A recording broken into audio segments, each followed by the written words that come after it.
Okay, well, this video is for anyone who is Jewish, really. And at this point, if you're not keeping the Torah, if you're not learning, please just listen to me, because there's something meaningful that has to be said. And it's like, I feel like people don't want to listen. People are all wrapped up in what they think they know, that they're not open to listening. And I've been there, okay? And I really just want to share a little bit about my story. So please, I'm really asking you guys to just listen and evaluate and go get some help about Judaism. Go get some information, because I feel like a lot of people, identify themselves as being Jewish, but have no connection to the Torah and no connection really to God and no connection to actual Judaism. There is no Reform Judaism. There is no other kind of secular Judaism. That's not being Jewish. Jewish is something that means something, okay? It means it's not just like another way to believe in God. It's not like everyone has their own concept. And no, and this is the important thing about Judaism. I have another class on it called Why God commanded the Jews not to believe in him. He commanded us to learn. And through learning and understanding and knowing, we will then believe. Okay, so it's very important that if at this point in our history, we're only going to go up to 6,000. The year is 5,784. We're at the end. It's so important to understand, what does it mean to be Jewish? Why in every generation, why on every generation do they want to annihilate us? It's not random. It's not random. And I try to explain a little bit on social media, different posts and this. When I see this, I see, this cartoon of a cartoon. It was like a caricature of for Yom HaShoah or whatever, showing like an old man in pajamas in the Holocaust in like a concentration camp, and then on the other side it was like the baby with the red hair, I think his name's Kfir, who is a hostage right now.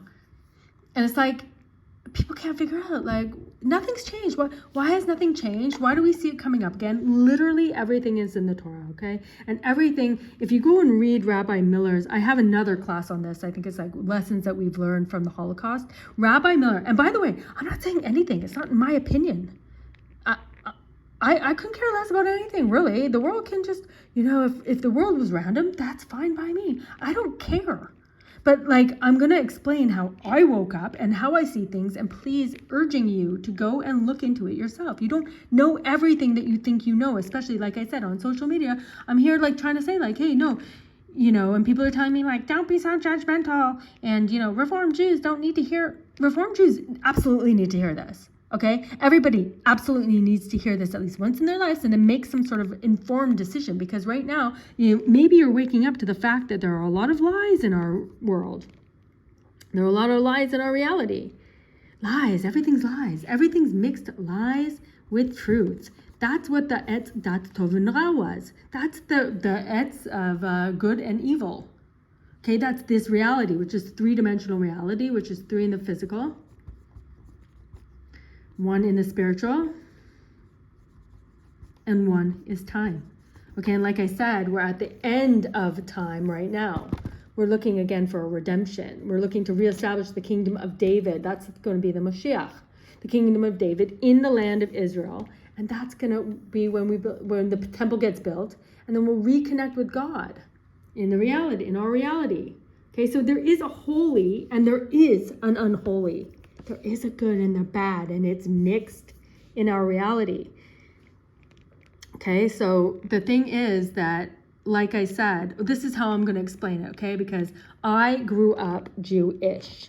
I knew I was Jewish. I knew I was a Jew. It meant zero to me.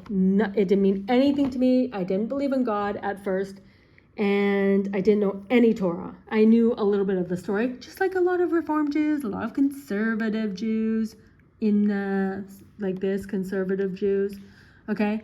Just like everyone kind of knows, but no one sits down and learn about what we're even talking about. What's our history? What does it even mean to be a Jew, to be Jewish, and where did Reform? It's just not the truth. And so I think at the end of times, when you can see that there's all sorts of lies in our reality, look, it's like I said, okay? So I was born and I was raised a secular Jew. I didn't have any particular attachment to God or Judaism, didn't know Torah. Then I went through this whole spiritual search where I looked into other forms of spirituality, like the Eastern philosophies, okay? Which now I know come from here, the sons of Keturah, okay, which Avraham Avinu, our forefather, gave some sort of spiritual information to his other sons from Keturah. Go and learn it. I have other classes, okay, but basically Avraham and Sarah had Yitzchak, and then Yitzchak had Yaakov, and then the 12 tribes, and that's where we come from. Jews come from this line, okay, where we got the information of God in a never-ending chain, never an unbroken chain, until us. When we got the Torah, we came in the nation of Israel, and then we were commanded to keep those traditions and keep and not change even one letter in the Torah. And that's how the truth of God and our reality was transmitted unbroken in an unbroken chain all the way down to us at this time. Okay, but there was a breakdown, and there's other people in the world. There's 70 nations. But there's only one holy nation, the nation of Israel. And guess what, guys? That's why in every generation, Kamim Aleinu Lechalutenu, they rise up to annihilate us. They're rising up, guys. And it comes from here. They're anti-Shemi, anti-Shem. Shem was the son of Noah after the flood, which wiped out all of the wicked people in the world because the world became chaos. I mean, can you look around you in this year at the end of time and look and see that it's kind of going towards chaos again? So it's flood-worthy. We're flood-worthy. And that's what it says in the prophets. That's what it says in the Torah. This is how the world is going as we approach the year 6000, which is by this exact time, we have to have the Mashiach. Okay? But we can get it any time. We could have gotten it, I guess, since 5700. Okay? Before that, couldn't have really gotten it. And why? I've been trying to say. So I grew up, no connection, blah, blah, blah. Started studying Eastern philosophies of spirituality. Got to a certain point where I said, at some point it doesn't feel like, at a certain point it's just, I don't know. And the fact is, for a Jew, it can't be that certain point, because that's not where a Jew belongs. A Jew belongs here in the holy. But in order to be holy, you have to make yourself holy. You can't be impure, which means, how do you become impure? When you're impure, okay, for holy people you have to be pure. Let's put it that way, okay? And there's 613 commandments that God gives us in the Torah that helps to make us pure so that we will understand this holy information. You can't absorb holy information if you're unholy, okay? You can understand some of the knowledge, okay? You can understand some things, but you can't, it's more than that. It's a transmitting of like a certain vibration within the holy letters of the Holy Torah that is holy, that will penetrate your spirit, your neshama, your soul. And you as a Jew have a holy soul. It's holy. Okay, but because if you live impure, in an impure way, okay, like the 70 nations where they come again. So Noah had 3 sons. He had Ham, Yafet, and Shem. And only to Shem he gave the information of the holy, which went through Avraham, Yitzchak, and Yaakov, and the 12 tribes. But Avraham had other sons. He had Ishmael. Okay, not holy information. He sent them away. And then Yitzchak, and then he also, later on, after Sarah died, he had sons with Keturah. Okay, and he sent them to the east. He wanted them away from Yitzchak. He wanted Yitzchak, the Jewish holy information, separate. The Jews have to separate from the unholy. And they have to live in a holy way. And then Yitzchak had Esav, who became Rome. That's the Vatican. In case you're wondering where all these other things came from. Okay? There's other people in the world with other information. But the Jews are commanded not to live like them. The Jews are commanded to be a holy nation. A holy nation, okay? Because only when we're a holy nation, living in the land of Israel, with the kingdom of David, with a king, not a state, not an unholy state with the laws of the 70 nations, and now you're like, hey, they're taking us to international court, and we shouldn't be in their laws of the, that's no way to have the Jewish people living in the land of Israel with the laws of the 70 unholy nations. No, we're supposed to have a kingdom of David and a temple, and then we have a connection with God. So I got to a certain point in Eastern spirituality, okay, and then no further. And then as I started to dissolve this layer of impurity around me, because there's a layer of impurity in the world, let's put it here. It's called a klipa. A klipa, and a klipa is a peel or a barrier, okay? And it's between us in our world. The spiritual reality is very vast and complicated. That's why you have to learn Torah.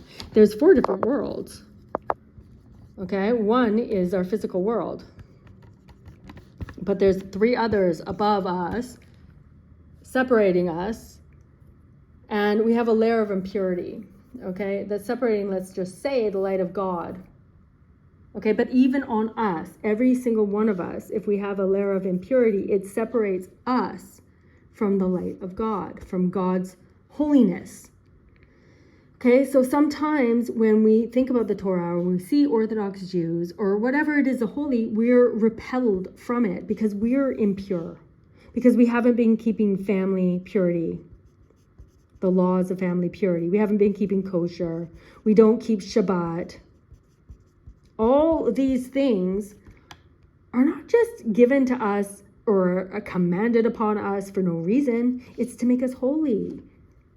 Okay, so you can somewhat dissolve a little bit of this layer of impurity that is between your heart and your soul and the truth in this reality, and the truth about the Jews, which is that you're a holy nation. So when I started to dissolve some of this layer of impurity, I started opening up. Okay, so before that, when I was secular, and even when I was thought I was pretty spiritual in the Eastern philosophies of spirituality, I did not like Jews. Honestly, I knew I was Jewish, but who does everybody hate? The Jews, including most Jews. Jews don't like Orthodox Jews, especially in Israel, up until recently, and I don't know if they still do or don't. I don't know. But I can tell you for my entire life, because I also lived in Israel for a while as a secular Jew, don't like the Orthodox Jews. Don't like that they look different, that they dress different, they smell, they have dirty neighborhoods, they don't work, they're parasites, whatever we thought. Okay? But that's because we're impure. I was impure. You can't tolerate the holy if you're impure. So I'm telling you guys that as that person who is now an ultra, as ultra as I can get, I'm ultra Orthodox Jew, trying my best. If I could be more ultra Orthodox, I would be. I literally would be. Sign me up for whatever it takes to get closer to God. Okay, especially because I see that we're at the end of times, and I see everything that's going down. I see the anti-Semitism, and it all makes sense to me now. Because I learned Torah, and I learned from some of the most amazing rabbis that were ever lived in history. And that's the advantage of us right now in the year 5784, is that we have everybody's information from all of these generations before us. Whereas even, let's say, the Rambam, who I'm sure most of you have at least heard about, he didn't even have the secret part of the Torah. He didn't have the Sod, the Zohar. But we do. So we have all the information. We have all these great rabbis from all of history that explain the Torah to us, and we better take advantage of it. And I'm telling you guys right now again, I'll tell you how I can understand it to explain, okay? Because maybe you don't feel comfortable going and listening to a rabbi, so please just listen to me. You can see I don't care. I don't want to be an internet celebrity. I don't want to be an influencer. I don't want any of that. I just want everybody to wake up and at least open like a little bit of an opening towards being willing to look into your history. It's like God sent us down, okay? Our souls down into this reality in the lowest possible world, spiritual world, in the physical reality, to collect little, they're called nitzots of holiness, like little sparks of holiness. I'm just going to explain it this way, okay? It's kind of like the Matrix, okay, where you're living a reality right now, and you've done your job probably at this point, I can assume on some terms, okay? But we're trying to unplug you from the machine, because at a certain point, by this time, which is only 216 years, but actually take off 100, because 100 years, things have to happen over here. The building of the temple, the Mashiach, the wars, the Third World War, World War III, called Gog and Magog. Okay, so lots of things have to happen. So we're at the end. Okay, so we're gonna unplug. God is gonna unhook the Matrix machine or whatever. Remember in the Matrix, I think they were all in like their reality, their actual reality and truth was in on a spaceship or something called Zion. Gee, I wonder why they called it that. Okay, because we're going to unhook from the Matrix. If you're still connected to the Matrix, then your consciousness gets, I guess, destroyed with the unholy, because the Matrix is unholy. Okay, so just trying to unplug you now, so you have some hope to go into Tzion, which is Olam Haba. Okay, which is the eternal world of truth. The real world. This world, you're just supposed to gather those sparks of holiness. So wherever you were born, even if you were born in Israel, but you're not keeping the Torah, you're not actually in the land of Israel, in a manner of speaking, even if you live in the state of Israel. Okay, because the land of Israel is also a spiritual place. Okay, and it belongs to the Jews. It belongs to the holy Jews that keep Torah. It's the Torah only. We're only a nation because we have the Torah. We weren't a nation before. There was no nation of Israel before the Torah. Okay, there were the descendants of Abraham, Yitzchak, Yaakov, the 12 tribes, and they were in Egypt. You may remember the story of Passover, when we got redeemed from Egypt and we were given the Torah, and we were told in the Torah that there are blessings and there are curses.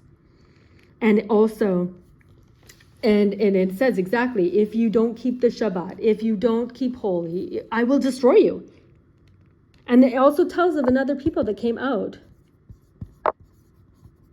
of Egypt with the Jews, and that's the Erev Rav. And it says at the end times, okay, that the Erev Rav are going to be the leaders of the Rabbanut, also the rabbis. A lot of the rabbis are Erev Rav. A lot of the politicians, everyone, I say, are, Erev Rav. They're not even Jewish in their souls, okay? They're not, and it's our birthright. This is ours as Jews. It's yours. And you don't even want it. You don't even open a book. And I'm telling you, unplug, or another way to think of it, if we're going to go back in history to movie analogies, I guess, Total Recall. It's like you signed up for this package of being like, whatever, a Jew in a Goy world, living like a Goy, not living at all like a Jew. And now it's like you're starting to kind of wake up, and they're turning on you, right? Like people that, and institutions and whatever you never thought that would be anti-Semitic, but they are. So wake up from that dream that you're having and come home, get deprogrammed back into Judaism. Learn about your history, learn about the real history of Jews, okay? Because if you're Reform or if you're secular, whatever, you're living a lie. It's a lie.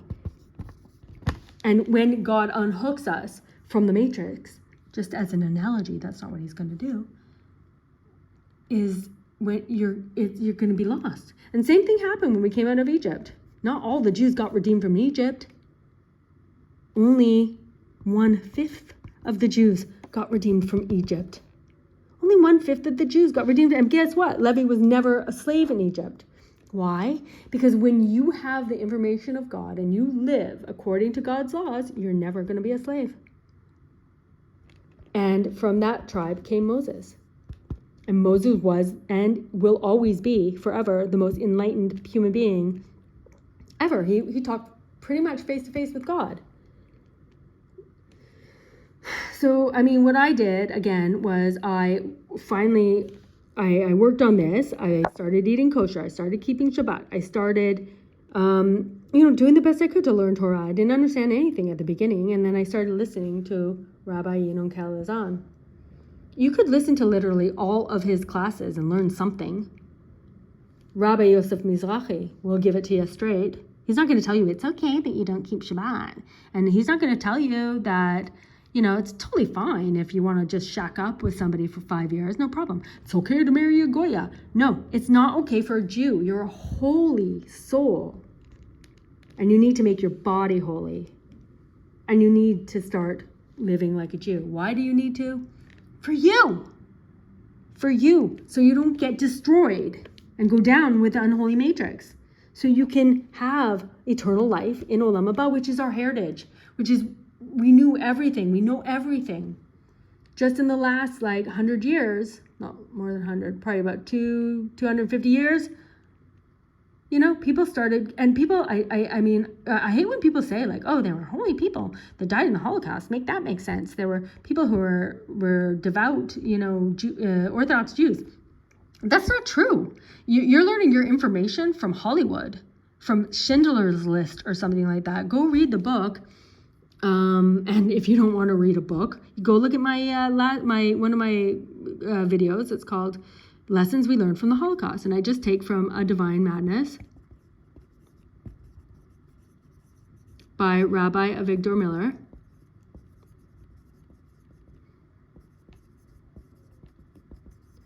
Where he explains that everything that's written in the Torah will come true because there's blessings and curses. Also in the prophets, it tells us at the end of time what's going to happen. You can go look at some of my other videos where I talk about Hosea 14, where Hosea ben Beri is the name of the prophet. And because it said Hosea ben Beri, and I was like, wait, Kibbutz Beri. And yeah, in Hosea 14, it's literally everything that happened in Kibbutz Beri. So we're at the end of time. This world is not random. This world is not random, and it's pretty interesting to see that pretty much everything in reality is going, all you have to do is learn from the Torah. So like I said, you got to find some rabbis that you can trust. These are rabbis that I would suggest you start with, okay? And find yourself, go to your Orthodox rabbi. Do not go to Chabad. Why? Because Chabad changed a lot of things too, okay? We're not allowed to change even one letter. Okay, and I don't have time to go into it right now. And spare me, please, the comments that say oh, they're very nice and they do so much for the community and they're very nice people. Yes, they are. I know a lot of goyim that are very nice also, and they do a lot for the community and they're great people. But that's not even, I'm not even talking about that right now. I'm talking about getting yourself holy. If Chabad would focus on tshuva, which is repentance, which means getting rid of this layer of impurity on you that you definitely have, if you don't keep Shabbat, if you don't keep family purity, if you don't keep kosher, if you don't have a mezuzah, if you don't do any of the mitzvot, if you don't believe in God, then what good is it going to do to go to Chabad? Okay? Plus, not only that, they believe in something, they believe in something that's considered it's heretical thinking, whatever, that they believe that their Rebbe, who is dead, is going to be the Mashiach. Okay, Melech HaMashiach. They wave that flag, and everywhere you see it everywhere. That is Christianity. Okay, somebody already came around and said that their dead Mashiach, their dead rabbi, I guess, their dead teacher is gonna come back and be the Mashiach. So that's not Judaism. Okay, so just go to your Orthodox rabbi, go to your Orthodox shul, and find somebody that looks to you like you might be able to have a conversation with them. Don't be so closed-hearted and so closed-minded. To just continue wondering, why is there anti-Semitism in the world? Oh, what's happening? Everything seems to be going towards chaos and nothing makes sense anymore. Things used to be different. Yeah, because we're at the end of times. Okay, so I did that too. At a certain point, after I started getting rid of this layer of impurity, I saw somebody on the internet who was a very relatable person, sounded very smart, was a hero, had a black kippah. And I was like I said, I didn't particularly like Orthodox Jews back then, but black kippah seemed pretty radical. So I reached out to him and I asked him a million different questions, and he answered me, and he basically mentored me back into Judaism. And then Rabbi Yinon Kalazan and all these other rabbis that I started listening to helped me deprogram my matrix goy view of the world, okay, and helped me deprogram from this Eastern spirituality that's not for the Jew, and helped me recalibrate my brain and my life and my soul, I guess, to the holiness of the Torah, of Judaism, of our lineage. Okay, and that's what I'm really hoping that maybe somebody, I mean, honestly, I started this channel for my family because I grew up like they grew up, and I'm hoping to get more Orthodox Jews out of this, because there is only one Judaism. It is what you would call Orthodox Jews. There's no other kind of Jew. Everything else is not a real Jew. I'm sorry to say that. It may hurt your feelings, but don't try to defend that position from not knowing any of your history, not knowing where Orthodox Reform Judaism started, how it started, what happened in the Holocaust. Okay? So, I don't know, guys. I mean, you got to wake up at some point, and don't let it be the last minute, okay? Because God, it says over and over and over in the Torah, and over in throughout our history, all the rabbis' books and everything, that God is very patient. He's very patient, but we're running out of time. Okay, so at a certain point, he has to start waking you up. I have tons of videos trying to explain this in different ways, and please, here's a great book too. If you're very analytical, whatever, you need an intellectual argument. Rabbi, who was it? Maybe it was Rabbi Miller, said that there are 3 basic books you need to read. One is the Kuzari, which is how to think. One is Chovot HaLevavot. I don't know. Chovot HaLevavot, which tells you what to feel. And Mesilat Yesharim, which tells you how to act as a Jew. But I would also highly recommend everybody get the anthology, this anthology, Torah and Shalachology, Me'am Loez, because that's going to help you in any language that you speak understand the depth of the Torah. It will reconnect you a little bit to the holy, and immediately, start eating kosher. Immediately start keeping Shabbat. Immediately do some of these things. Make a small gesture towards understanding where you actually come from and what a Jew is, because things are going to continue to get more chaotic until we get to Gog and Magog, because this is happening. The redemption will happen. Will you be with the Jews this time? Will you be in the 1/5? Hopefully it will be more than 1/5 this time. Okay, and Rabbi Alon Anava, he does a great series on his website on the Erev Rav, help you understand, So good luck, and if anyone has questions, please ask, and check out some of my videos. Check out all of Rabbi Yinon Kalazan's videos that you can. Get some books. Wake up, guys.